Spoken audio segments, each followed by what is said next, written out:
اب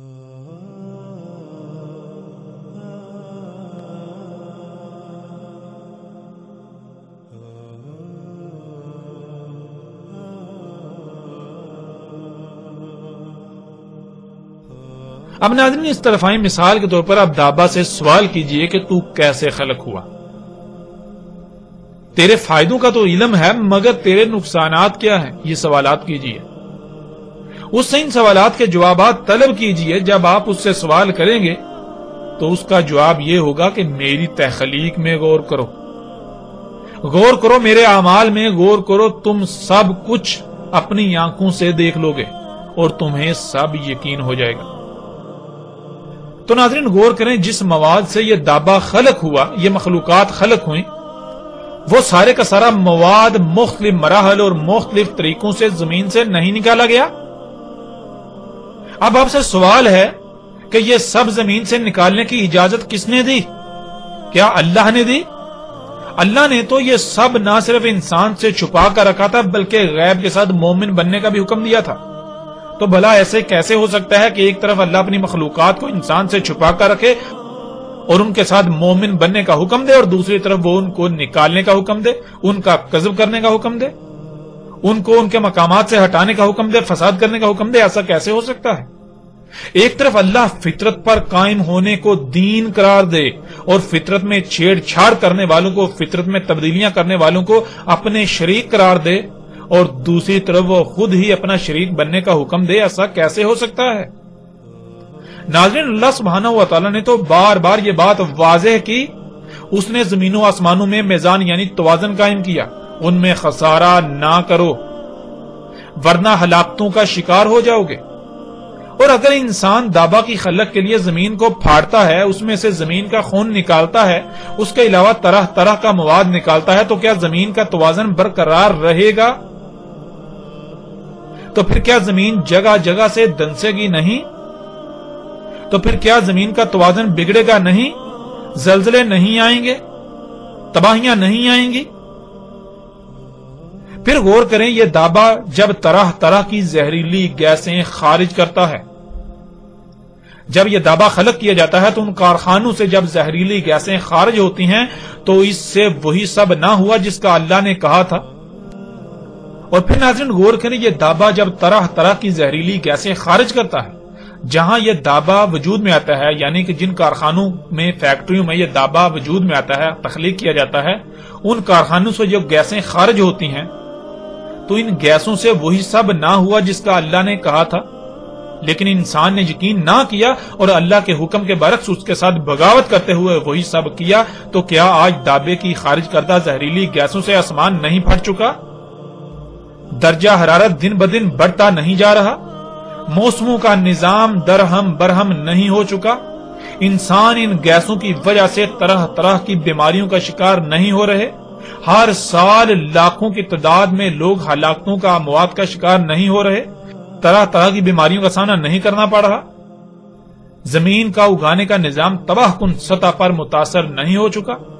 اور کیا یہ سب کچھ دن بدن بڑھتا نہیں چلا جا رہا؟ ناظرین غور تو کریں، اور کیا ہے دابا کا انسانوں سے اپنے اعمال اور اپنے عوامل کے ذریعے کلام؟ ناظرین غور تو کریں، اور کیا ہے دابا کا انسانوں سے اپنے اعمال اور اپنے عوامل کے ذریعے کلام؟ ذرا غور تو کریں۔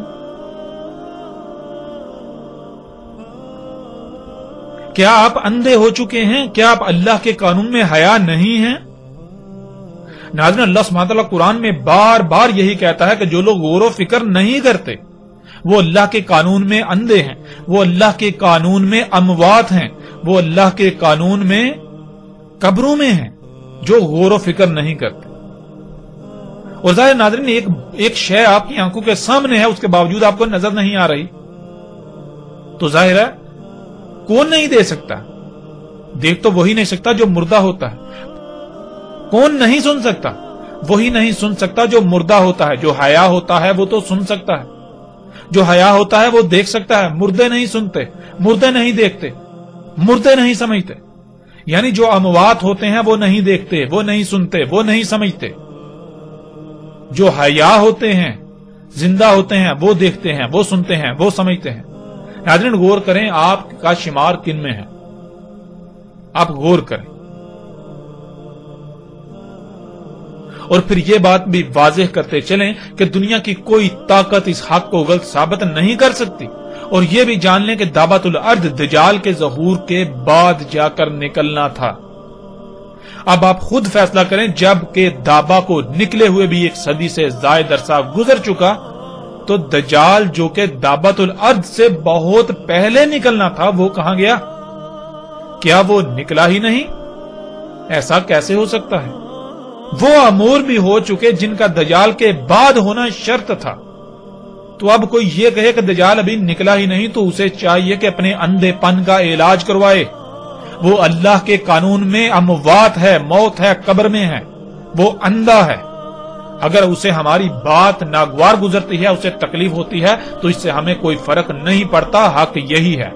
اگر تم سچے ہو تو حق کی تردید کر کے دکھاؤ، حق کو غلط ثابت کر کے دکھاؤ. ناظرین، حق بالکل واضح ہے. تو ناظرین، جب دابا دجال کے خروج کے بعد نکلنا تھا تو غور کریں، جب دابا نکل چکا تو دجال کہاں گیا؟ آج پوری دنیا میں دابا دندناتا پھر رہا ہے اور یہ لوگ آج بھی دجال کے انتظار میں ہیں. ایسا کیسے ہو سکتا ہے کہ جو امور دجال کے بعد رونما ہونے تھے وہ بھی ہو چکے اور دجال ابھی تک آیا ہی نہیں؟ ایسا کیسے ہو سکتا ہے؟ اور ویسے بھی دجال تو مومنوں پر واضح ہونا تھا، نہ کہ مشرکوں پر، نہ کہ ان لوگوں پر جو اپنی خواہشات کو اپنا الہ بنائے ہوئے ہوں گے، جو اپنے آباء و اجداد کو اپنا الہ بنائے ہوئے ہوں گے. اس لیے حق ہر لحاظ سے کھلنے کے بعد بھی انکار کرنے والوں، ان قریب تمہیں اپنی آنکھوں سے وہ دیکھنا ہوگا، وہ دیکھو گے کہ تمہارے پاس سوائے پچھتاوے کے کچھ نہیں رہے گا. تمہاری آنکھیں پھٹی کی پھٹی رہ جائیں گی. لہذا انتظار کرو، یہ انتظار لمبا نہیں ہے. ان قریب تم اپنی آنکھوں سے دیکھو گے. ان قریب اس وقت تم چیخو گے، چلاؤ گے کہ ہاں ہم مانتے ہیں، ہاں ہم مانتے ہیں، لیکن اس وقت تمہارا ماننا بالکل فرعون کے ماننے کے مثل ہوگا. وہ تمہیں کچھ نفع نہ دے گا. ناظرین، یہاں قادیانیوں کو بھی حق کی طرف دعوت دی جاتی ہے کہ وہ حق کو پہچانے، اور مرزا غلام احمد قادیانی کی حقیقت بھی ان کے سامنے ہے کہ غلام احمد قادیانی نے کسے دعوت الارض کہا. غلام احمد قادیانی نے ایک موقع پر مسلمانوں کے علماء کو دعوت الارض قرار دیا، تو دوسرے موقع پر اس نے جسے دعوت الارض قرار دیا اس حوالے سے اس کے الفاظ جو ہیں وہ ہم آپ کے سامنے رکھتے ہیں. ناظرین، اس وقت سکرین پر آپ کو جو ویب سائٹ نظر آ رہی ہے، یہ ویب سائٹ ان کی ہے جنہیں عام طور پر قادیانی، احمدی یا مرزائی کہا جاتا ہے، لیکن وہ لوگ خود کو جماعت احمدیہ کا نام دیتے ہیں، اور وہ مرزا غلام احمد قادیانی کو مسیح موعود یعنی وہی مسیح قرار دیتے ہیں جس کے بھیجے جانے کا اللہ کی طرف سے وعدہ تھا. جیسا کہ عام طور پر عیسیٰ علیہ السلام کی دوبارہ آمد کا عقیدہ پایا جاتا ہے. یعنی قادیانی کہیں یا احمدی، ان کے نزدیک مہدی ہو، عیسیٰ ہو، مثل عیسیٰ ہو، وہ غلام احمد قادیانی تھا. اور ناظرین، یہ بھی ذہن میں رہے کہ یہ ویب سائٹ جماعت احمدیہ کی سرکاری رسمی یعنی آفیشیل ویب سائٹ ہے. ایسا نہیں ہے کہ یہ ویب سائٹ ان کے کسی فرد نے بنائی یا ان کے کسی چاہنے والے نے بنائی یا ویب سائٹ ان سے منسوب کی جا رہی ہے، نہیں، بلکہ یہ جماعت احمدیہ کی سرکاری ویب سائٹ ہے جس پر دعوت الارض کے بارے میں غلام احمد قادیانی نے جو کہا وہ جس طرح مذکور ہے ہم آپ کے سامنے رکھتے ہیں. دعوت الارض سے مراد مسلمان مذہبی علماء اور دجال سے مراد عیسائی مناد ہیں. یعنی کہ غلام احمد قادیانی نے کہا کہ دعوت الارض سے مراد مسلمان مذہبی علماء ہیں، اور دجال کون ہے؟ دجال عیسائیوں کے جو علماء ہیں وہ ہیں عیسائی مناد. اور جیسے ہی آپ اسی ویب سائٹ پر اس صفحے پر نیچے آئیں تو دیکھیں نیچے دعوت الارض کے بارے میں اسی ویب سائٹ کے اوپر کیا درج ہے.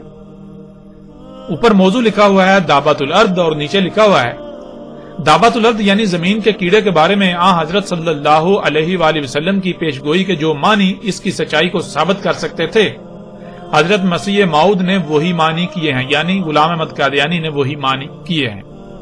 چنانچہ آپ نے جہاں اس کے تعبیری معنی یہ کیے ہیں، اس سے مراد زمینی علوم سے آراستہ مگر آسمانی روح سے آری انسان مراد ہیں، وہاں اس کے ظاہری معنوں کے لحاظ سے زمین کا ایک کیڑا مراد ہے جو طاعون کی شکل میں ظاہر ہوا۔ چنانچہ آپ کے پیش فرمودہ دونوں معنوں کی تفصیل ملاحظہ فرماتے ہیں۔ آگے اب ناظرین آپ دیکھ سکتے ہیں کہ مرزا غلام احمد قادیانی کے اپنے الفاظ آ جاتے ہیں۔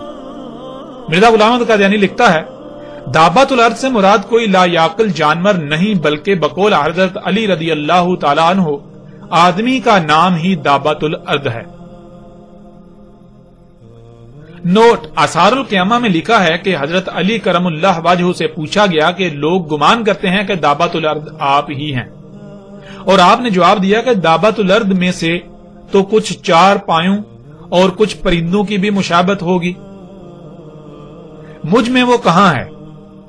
اور یہ بھی لکھا ہے کہ دابۃ الارض اسم جنس ہے جس سے ایک طائفہ مراد ہے منہ، اور اس جگہ لفظ دابۃ الارض سے ایک ایسا طائفہ انسانوں کا مراد ہے جو آسمانی روح اپنے اندر نہیں رکھتے لیکن زمینی علوم و فنون کے ذریعے سے منکرین اسلام کو لاجواب کرتے ہیں اور اپنے علم کلام اور طریقے مناظرہ تائید دین کی راہ میں خرچ کر کے بجان و دل خدمت شریعت غرا بجا لاتے ہیں۔ سو وہ چونکہ در حقیقت زمینی ہیں، آسمانی نہیں، اور آسمانی روح کامل طور پر اپنے اندر نہیں رکھتے، اس لیے دابۃ الارض کہلاتے ہیں، اور چونکہ کامل تزکیہ نہیں رکھتے اور نہ کامل وفاداری، اس لیے چہرہ ان کا انسانوں کا ہے مگر بعض اعضاء ان کے بعض دوسرے حیوانات سے مشابہ ہے۔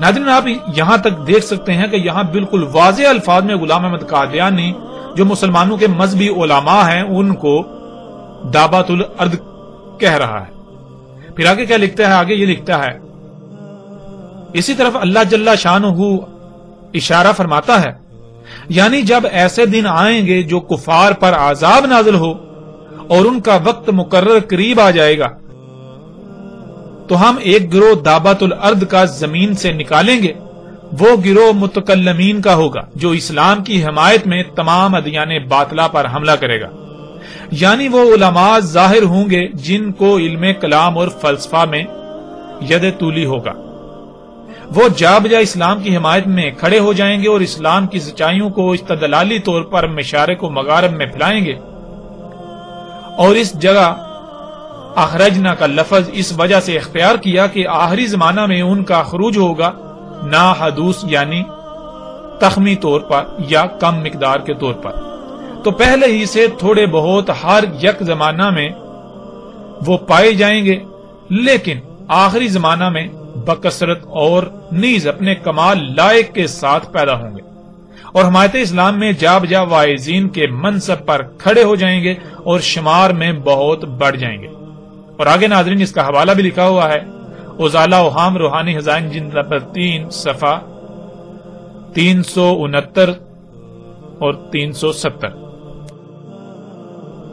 دعوت الارض کے دوسرے معنوں کی تفصیل بیان کرتے ہوئے حضرت مسیح موعود یعنی کہ مرزا غلام احمد قادیانی نے فرمایا، بالآخر میں ایک اور رویا لکھتا ہوں جو طاعون کی نسبت مجھے ہوئی، اور وہ یہ کہ میں نے ایک جانور دیکھا جس کا قد ہاتھی کے قد کے برابر تھا مگر منہ آدمی کے منہ سے ملتا تھا، اور بعض اعضاء دوسرے جانوروں سے مشابہ تھے، اور میں نے دیکھا کہ وہ یوں ہی قدرت کے ہاتھ سے پیدا ہو گیا، اور میں ایک ایسی جگہ پر بیٹھا ہوں جہاں چاروں طرف بن ہیں جن میں بیل، گدھے، گھوڑے، کتے، سور، بھیڑیے، اونٹ وغیرہ ایک قسم کے موجود ہیں، اور میرے دل میں ڈالا گیا ہے کہ یہ سب انسان ہے جو بد عملوں سے ان صورتوں میں ہیں، اور پھر میں نے دیکھا کہ وہ ہاتھی کی زحامت کا جانور جو مختلف شکلوں کا مجموعہ ہے جو محض قدرت سے زمین میں پیدا ہو گیا ہے، وہ میرے پاس آ بیٹھا، اور قطب کی طرف اس کا منہ ہے، خاموش صورت ہے، آنکھوں میں بہت حیا ہے،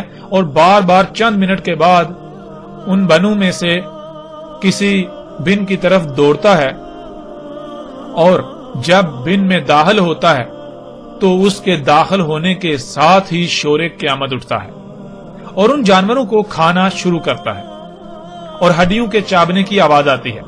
تب وہ فراغت کر کے پھر میرے پاس آ بیٹھتا ہے اور شاید 10 منٹ کے قریب بیٹھا رہتا ہے اور پھر دوسرے بن کی طرف جاتا ہے اور وہی صورت پیش آتی ہے جو پہلے پیش آئی تھی اور پھر میرے پاس آ بیٹھتا ہے۔ آنکھیں اس کی بہت لمبی ہیں اور میں اس کو ہر ایک دفعہ جو میرے پاس آتا ہے خوب نظر لگا کر دیکھتا ہوں اور وہ اپنے چہرے کے انداز سے مجھے یہ بتلاتا ہے کہ میرا اس میں کیا قصور ہے۔ میں مامور ہوں اور نہایت شریف اور پرہیزگار جانور معلوم ہوتا ہے اور کچھ اپنی طرف سے نہیں کرتا بلکہ وہی کرتا ہے جو اس کو حکم ہوتا ہے۔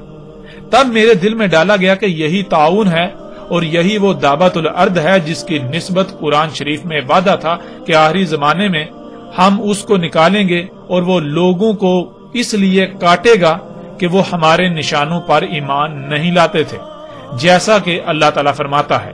پھر آگے وہی آیت ہے، اور جب مسیح موعود کے بھیجنے سے خدا کی حجت ان پر پوری ہو جائے گی تو ہم زمین میں سے ایک جانور نکال کھڑا کریں گے، وہ لوگوں کو کاٹے گا اور زخمی کرے گا، اس لیے کہ لوگ خدا کی نشانوں پر ایمان نہیں لائے تھے۔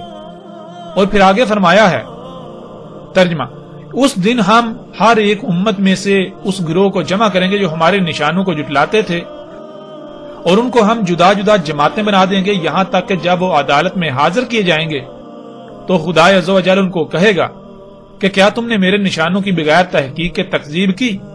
یہ تم نے کیا کیا؟ اور ان پر بوجہ ان کے ظالم ہونے کے حجت پوری ہو جائے گی اور وہ بول نہ سکیں گے۔ اب خلاصہ کلام یہ ہے کہ یہی دابۃ الارض ہے جو ان آیات میں مذکور ہے، جس کا مسیح موعود کے زمانہ میں ظاہر ہونا ابتدا سے مقرر ہے۔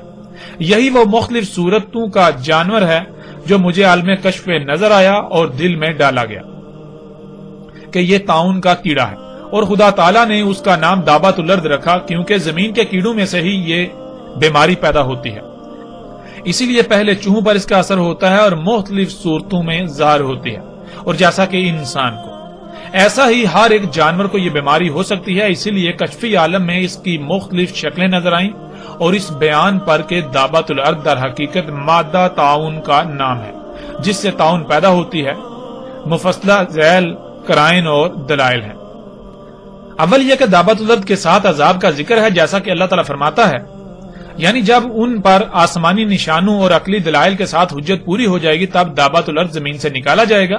اب ظاہر ہے کہ دابۃ الارض عذاب کے موقع پر زمین سے نکالا جائے گا، نہ یہ کہ یوں ہی بیہودہ طور پر ظاہر ہوگا جس کا نہ کچھ نفع نہ نقصان۔ اور اگر کہو کہ طاعون تو ایک مرض ہے مگر دابۃ الارض لغوی معنوں کی روح سے ایک کیڑا ہونا چاہیے جو زمین میں سے نکلے، اس کا جواب یہ ہے کہ حال کی تحقیقات سے یہی ثابت ہوا ہے کہ طاعون کو پیدا کرنے والا وہی ایک کیڑا ہے جو زمین میں سے نکلتا ہے، بلکہ ٹیکہ لگانے کے لیے وہی کیڑے جمع کیے جاتے ہیں اور ان کا عرق نکالا جاتا ہے، اور خود بین سے ثابت ہوتا ہے کہ ان کی شکل یوں ہے، یعنی باشکل 2 نقطہ، گویا آسمان پر بھی نشان کسوف و حسوف 2 کے رنگ میں ظاہر ہوا اور ایسا ہی زمین میں۔ آگے نمبر 2، دوسرا کرینہ یہ ہے کہ قرآن شریف کے بعض مقامات بعض کی تفسیر ہیں، اور ہم دیکھتے ہیں کہ قرآن شریف میں جہاں کہیں یہ لفظ مرکب آیا ہے اس سے مراد کیڑا لیا گیا ہے، مثلاً یہ آیت فلما قضینا، یعنی ہم نے سلیمان پر جب موت کا حکم جاری کیا تو جنات کو کسی نے ان کے مرنے کا پتہ نہ دیا مگر گن کے کیڑے نے کہ جو سلیمان کے عصا کو کھاتا تھا۔ اب دیکھو اس جگہ بھی ایک کیڑے کا نام دابۃ الارض رکھا گیا، بس اس سے زیادہ دابۃ الارض کے اصلی معنوں کی دریافت کے لیے اور کیا شہادت ہوگی کہ خود قرآن شریف نے اپنے دوسرے مقام میں دابۃ الارض کے معنی کیڑا کیا ہے، سو قرآن کے برخلاف اس کے معنی کرنا بھی تحریف اور الہاد اور دجل ہے۔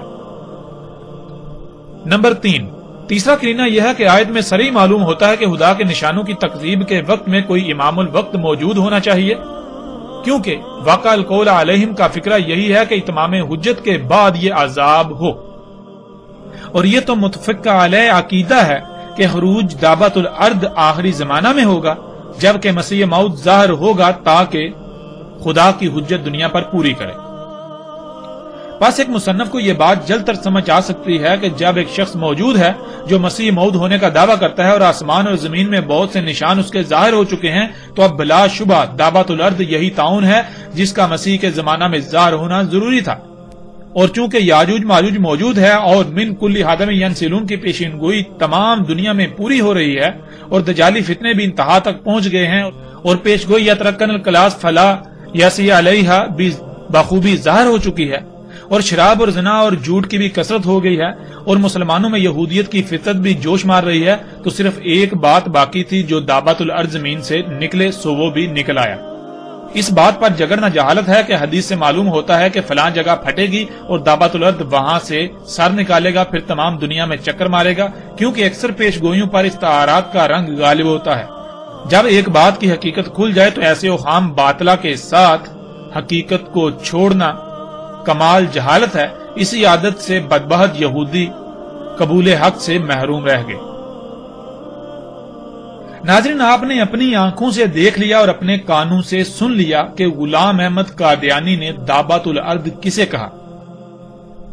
غلام احمد قادیانی نے نہ صرف دعوت الارض مسلمانوں کے مذہبی علماء کو کہا، بلکہ دعوت الارض کہا اس نے کہ ایک کیڑا ہے جس کی وجہ سے طاعون پیدا ہوتا ہے، اور وہ اس نے کہا کہ وہ اس کی زندگی میں ہو چکا، یعنی وہ بھی اس کی زندگی میں نکل چکا۔ اور پھر وہ یہی کہہ رہا ہے کہ جب دعوت الارض نکل چکا تو پھر ظاہر ہے مسیح موعود وہی ہے، یعنی کہ اس کے مسیح موعود ہونے کی یہ نشانی ہے۔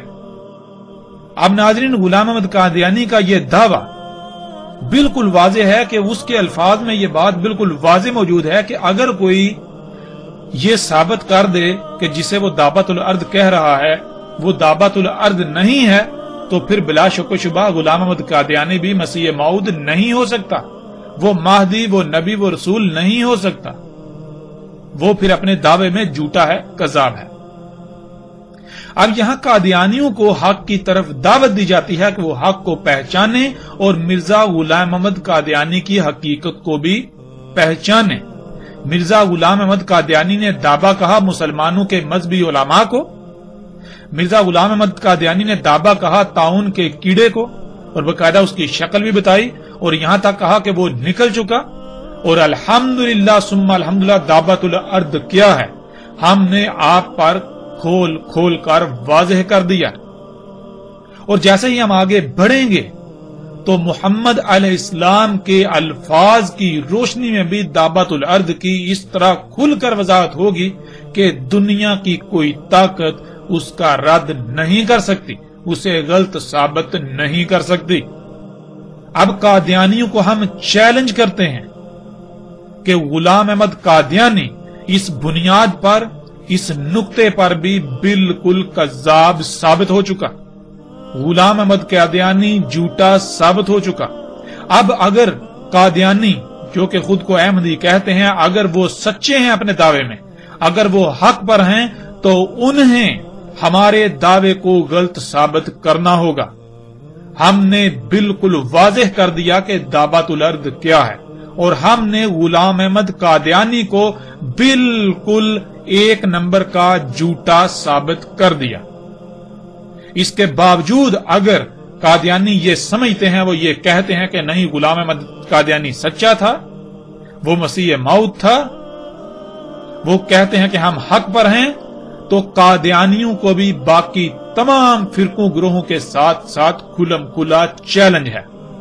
ہم نے یہ بالکل واضح دو ٹوک ہر لحاظ سے کھول کھول کر ثابت کر دیا کہ قادیانی احمدی بالکل باطل، بے بنیاد، اور غلام احمد قادیانی جھوٹا کذاب تھا۔ یہ ثابت ہو چکا، اور ہم پھر یہ چیلنج کرتے ہیں قادیانیوں کو کہ وہ اگر اپنے آپ کو حق پر سمجھتے ہیں، غلام احمد قادیانی کو سچا سمجھتے ہیں، تو انہیں ہمیں غلط ثابت کرنا ہوگا اور اپنے رسول کو سچا ثابت کرنا ہوگا، غلام احمد قادیانی کو سچا ثابت کرنا ہوگا۔ ورنہ اگر وہ ناکام ہوتے ہیں، جو کہ ان کا مقدر ہے، قدر میں لکھا جا چکا، تو انہیں ان کی بھلائی، ان کا فائدہ، ان کا نفع اسی میں ہے، ان کی دنیا اور آخرت میں بھلائی اسی میں ہے، ان کے لیے خیر اسی میں ہے کہ وہ حق کو کھلی آنکھوں نہ صرف دیکھیں پہچانے بلکہ اسے تسلیم کریں۔ اگر وہ حق کو تسلیم نہیں کرتے تو باقیوں کے ساتھ ساتھ ان قریب ان کا بھی انجام کیا ہونے والا ہے؟ بالکل سر پر آ چکا، اور وہ اپنی آنکھوں سے دیکھ لیں گے۔ تب ایمان لانا، تب اس دعوت کو تسلیم کرنا کوئی نفع نہ دے گا، تب تسلیم کرنا، تب ماننا بالکل فرعون کی مثل ہوگا جب آنکھیں پھٹی کی پھٹی رہ جائیں گی۔ الحمدللہ ناظرین، اب تک ہم نے قرآن سے نہ صرف دابۃ الارض کو کھول کھول کر رکھ دیا بلکہ اس کا کلام کرنا کیا ہے اسے بھی کھول کھول کر رکھ دیا، اور احمدیوں کو، قادیانیوں کی ہم نے بنیاد ہی اکھاڑ کر رکھ دی۔ دین قادیان کی، جماعت احمدیہ کی، مرزا غلام احمد قادیانی کی ہم نے بنیادیں ہی اکھاڑ کے رکھ دی، ہم نے ان کی جڑ ہی کاٹ دی، ان کا وجود ہی کالعدم کر دیا، ان کی بنیاد بالکل ختم ہو چکی۔ ناظرین، گزشتہ ایک ساتھ میں ہم قرآن اللہ کے کلام سے یہ بات آپ پر کھول کھول کر واضح کر چکے کہ گزشتہ ہلاک شدہ اقوام بھی نہ صرف یہ ٹیکنالوجی، یہ مشینیں، یہ ایجادات، یہ سب خلق کر چکی تھی جو آج موجودہ انسانوں نے کیا، بلکہ قرآن میں صراحتاً یہ بات بھی موجود ہے کہ موجودہ قوم یعنی زمین پر آباد موجودہ انسان ان قوموں کے 10% کو بھی نہیں پہنچ سکتے، یعنی وہ قومیں ان سب میں 90% بڑھ کر تھیں۔ ناظرین، جب ایسا ہے تو ظاہر ہے ان قوموں میں بھی اس دابا کا یعنی دابۃ الارض کا نکلنا ناگزیر تھا، یعنی ان میں بھی یہ دابا ضرور نکلنا چاہیے تھا جو کہ نکلا ہوگا۔ تو اس کا جواب بالکل واضح ہے کہ بالکل ان قوموں میں بھی دابۃ الارض نکلا تھا جس کا ذکر اللہ سبحانہ و تعالیٰ نے قرآن میں صراحت کے ساتھ کر دیا، جیسا کہ آپ سکرین پر آیات کو دیکھ رہے ہیں۔ ناظرین، سکرین پر آپ کو سورہ فصلت آیت 25 اور سورہ الاحقاف کی آیت نمبر 18 نظر آ رہی ہے۔ ان دونوں آیات میں اللہ سبحانہ و تعالیٰ نے کہا کہ پہلی امم پر بھی قول حق ہو چکا، یعنی وہ قومیں جو ہلاک ہوئیں، قوم نوح، قوم عاد، قوم سمود، قوم لوط، قوم شعیب یعنی جنہیں اصحاب مدین بھی کہا جاتا ہے، اور آل فرعون، ان پر قول حق ہو چکا، یعنی ان پر بھی قول واقع ہو چکا۔ ناظرین، ایک ہے قول کا واقع ہونا اور ایک ہے قول کا حق ہونا۔ یہ جان لیں کہ قول کا حق ہونا قول کے واقع ہونے کے بعد اختتام پذیر ہونے کو یعنی اختتام پذیر ہو جانے کو کہتے ہیں، یعنی کہ ماضی کا قصہ بن جانا۔ قول کا واقع ہو کر ماضی کا قصہ بن جانا اسے کہتے ہیں قول کا حق ہونا، یا ایسا طے شدہ ہو جانا۔